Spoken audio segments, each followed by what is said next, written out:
Албания, 29 декабря 2023 года. Солнце, почти лето. Друзья, привет! Вы знаете, я очень много рассказывал всего прекрасного и хорошего про Албанию, но настало время снять еще один ролик про то, как здесь все не так однозначно, не так хорошо. Ну вот, скажем, это старый пляж города Влёры. Вот здесь просто полная мусорка, полный отстой. И таких мест, на самом деле, в Албании великое множество. То есть все эти картинки прекрасные, которые вам показывают с пляжей замечательных, прям такая красота, очень часто перекрывается вот таким кошмаром. И все это плавает зачастую в воде, и в воду тоже сбрасывается мусор. Ну вот смотрите, вода сейчас зимнее время, да, и вода выглядит, в принципе, нормально, более-менее. Но когда это все как бы летом, да, все дела происходят, то летом здесь много туристов и много свалки, и много всего плавает просто в открытом море, рядом с вами. То есть вы плаваете, и рядом с вами еще мусор плавает. То есть просто кошмар.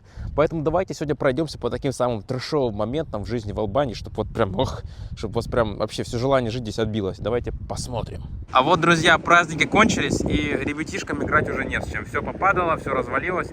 Ну, как всегда в Албании, все заканчивается на полпути. Вроде начинается хорошо, а потом так, да и фиг с ним, пусть так и валяется.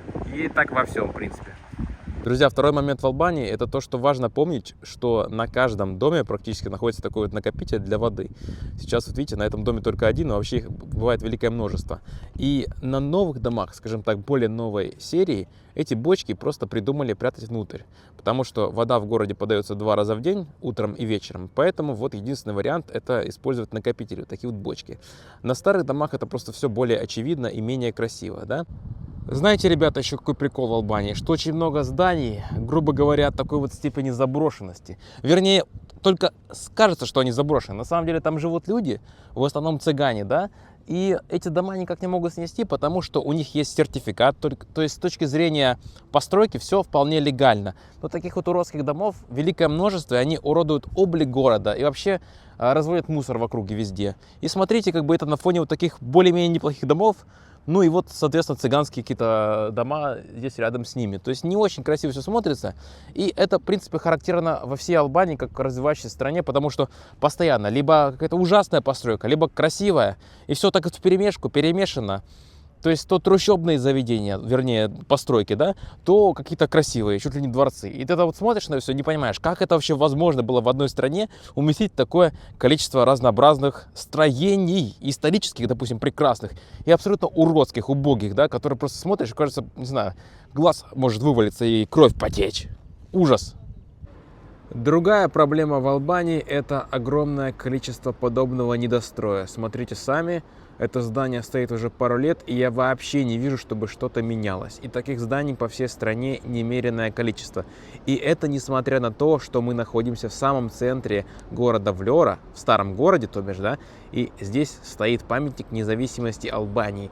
И вот этот вот кошмар рядом с историческими объектами и просто красивыми зданиями просто наводит на большой ужас и размышления о судьбе этой страны.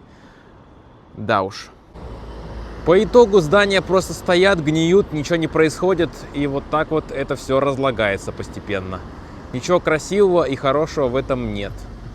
Продолжая тему с мусором, просто так вот гадить себе под ноги – это обычная албанская традиция. То есть все выглядит примерно вот так вот. Все улицы загажены, испорчены и, в общем-то, просто кошмар, что могу сказать.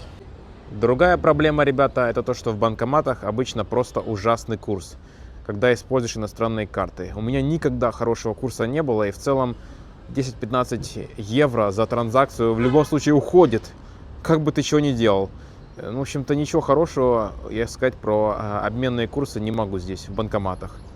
Конечно же, большая проблема – это также цена за литр бензина. Смотрите, за литр 95-го бензина 1,87 евро. В принципе, наполняешь бак и понимаешь, что ушло куча денег, непонятно за что. Неприятный факт про Албанию уж точно. Еще одна проблема Албании – это полностью заброшенная инфраструктура, которая касается железных дорог. Вот смотрите, это здание бывшего вокзала, и оно полностью заброшено, в нем ничего нет. То есть когда-то здесь был железнодорожный вокзал в старом городе, да? Все это абсолютно заброшено, ничего не работает, и никто такими услугами транспорта больше не пользуется. Так что все весьма печально. Якобы пытаются что-то реанимировать, переделать, но, как мы видим, остаются только здания и в некоторых местах железные дороги. И все. Ну вы вот сами посмотрите. Новогодняя елка, по идее, все должно быть красиво. Но нет. На фоне какой-то разрухи дальше идут красивые домики, строения. Ну, как это вот объяснить? Да никак. Просто это Балканы. Бездомные собаки – это еще одна проблема. Их на самом деле по стране великое множество. Сейчас вот эта вот собачка лежит не агрессивно, спокойно. Но в целом они очень любят нападать. И у меня было 2 случая нападения с собаками. Причем иногда это случаи именно когда нападает целая стая, а не по отдельности собак. Поэтому это просто ужас. Хотя, конечно, многие улочки весьма красивые. Ничего не скажешь. А потом вы немножко проходите и видите такой вот кошмар. Вот такие дома. И квартиры в этих домах кто-то даже покупает. Я просто удивляюсь, как это вообще возможно. Сами посмотрите на этот ужас. Ребята, на самом деле дворы в Албании выглядят примерно так. То есть вот такая старая застройка. В принципе, что хорошо, что в большинстве случаев есть дворик. То есть дворик, да, есть. Но, сами видите, немножко грязновато. И, в общем, впечатления не самые лучшие. Но так выглядит большинство районов в Албании. То есть очень большое количество. Новых построек не так уж и много. Особенно в каких-нибудь исторических городах. Вот. А во Влёре очень много старой застройки. Когда я говорю, что у нас здесь полный микс всего совсем, вот смотрите, старые дома, так называемые ходжевки, которые были построены при правлении Энвера Ходжа, при коммунизме. А если мы посмотрим вот сюда, сразу здесь у нас новый застрой. Но не только новый застрой, там вот еще виднеется частный сектор. То есть все перемешано. Все районы здесь перемешаны, практически все. Важно помнить один простой факт, что в Албании улицы вот такие в виде трущоб встречаются очень часто и зачастую находятся прямо рядом с нормальными, адекватными по своей красоте улицами. То есть вот такие вот места бывают. Я презентую вам, ребята, новую лавочку. Модель без дна. Это просто как цветник уже, да? Очень красиво смотрится, забавно. Ну, типичные подъезды. У меня даже, честно говоря, особых слов тут и нет. Смотрите сами, как это все построено, как это все сделано. Я бы назвал одним словом это все. Колхоз. Битка случайно закончилась. А еще, друзья, есть одна вещь, которая мне совсем не нравится в Албании. Это то, что еду зачастую нужно покупать в маленьких таких вот прилавках и магазинах. Потому что в супермаркеты ходить у албанцев не принято, поэтому они все покупают в таких вот маленьких мелких магазинчиках, которые мне совсем не нравятся. И никакого особенного удовольствия шопинг в них мне не доставляет. Всегда приятнее скупиться в одном месте, в одном магазине. Но это вообще не про Албанию. Здесь все разбито на маленькие, мелкие лавки. И, в принципе, для частного бизнеса это может быть и хорошо. Но мне это вот ни разу не нравится. И, наверное, многим из вас также не понравится. Все надо покупать в отдельности. И цены зачастую отличаются чуть ли не в 2-3 раза. А в отличие от того, что можете купить в супермаркете, в таких вот мелких мясных и хлебных лавках. Кстати, вот типичная албанская мойка. Ну, удобно, я думаю, недорого. И еще пару слов про мусор. Вот такие вот стихийные мусорки находятся практически в каждом районе. И вот так вот они выглядят, ребята. Это все вот так лежит, гниет и пахнет. Ну и вот типичный район города Влёры. Чуть пройти от центра, и вот такой вот он. Квартиры здесь продают зачастую за 40, 50 и более тысяч евро. То есть, ну, мне трудно представить мотивацию людей, которые покупают дома здесь, в этих ужасных местах. Ну, просто трэш. Это очень принято здания, в которых что-то просто недостроено. Скажем, люди уже живут, все хорошо. Ну, относительно хорошо, да. Вот даже гараж есть, а вот этот этаж просто недостроен. И, следовательно, просто он дождями поливается. Благо, дождей здесь не так уж и много, чтобы это было прям огромной проблемой. Но, сами видите, когда начинает темнеть, это просто превращается в какой-то ужас. Дикий ужас. Кстати, очень многие мне говорили: вот, Дмитрий, ты купишь здесь квартиру и потом сможешь ее продать с большой выручкой и заработать хорошо на этом опять же. И это все очень ликвидно, все очень происходит быстро, ты будешь так прям счастлив, рад. Да нифига, ребята. Продажа квартиры заняла у меня полгода почти, и это сопровождалось кучей проблем. Начиная от того, что очень многие приходят, смотрят и не покупают, вообще такие, о, хорошо, какая квартира светлая, прикольная, и просто уходят. И зачастую просто люди разворачиваются и не покупают.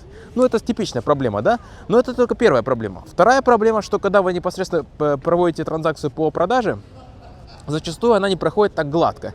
То у них банковский счет не работает у покупателей, да, то какие-то проблемы с нотариусом, то еще какие-то проблемы, то перевод занимает месяц и 2 месяца, то перевод занимает 3 части, то есть сначала вам немножко кэшем дают наличкой, потом делают перевод, потом делают еще один перевод, как у меня вот было. И я так устал от этого процесса всего, оно просто меня измучило, хочу сказать вам, и ничего хорошего, кроме геморроя, я не получил от этой продажи, от этой квартиры. Вот. Единственное, что хочу сказать, что да, немножко я подзаработал, но мне это, честно говоря, 100 лет не нужно было, если учесть все проблемы, которые возникли при продаже. Вам нафиг не нужны эти проблемы, ничего хорошего не будет, понимаете, ребят? Услышьте меня, ничего хорошего от покупки квартиры в Албании вы не получите, скорее всего. Вот так вот лить воду считается, в принципе, норма, да? То есть нагадить на улице – это вообще в порядке вещей. Ничего у местных это... никак никакие переживания не возникают от этого всего. Но хочу сказать, что, ребята, Влёра это не самый страшный город, потому что Дуррес, допустим, тот же, куда страшнее. И все выглядит не так уж и плохо здесь. Если так закрыть глаза на кучу недочетов, а их огромное количество, может быть, вы сможете здесь жить. Я лично не смог, меня все бесило. И все в совокупности и реально бесит. Когда мы все смотрим по отдельности, ну, вроде бы не так все и плохо. Начинаем чуть-чуть разбираться, и куча вопросов в голове возникает. Вот, опять же, полдома жилые, а остальная часть дома нежилая.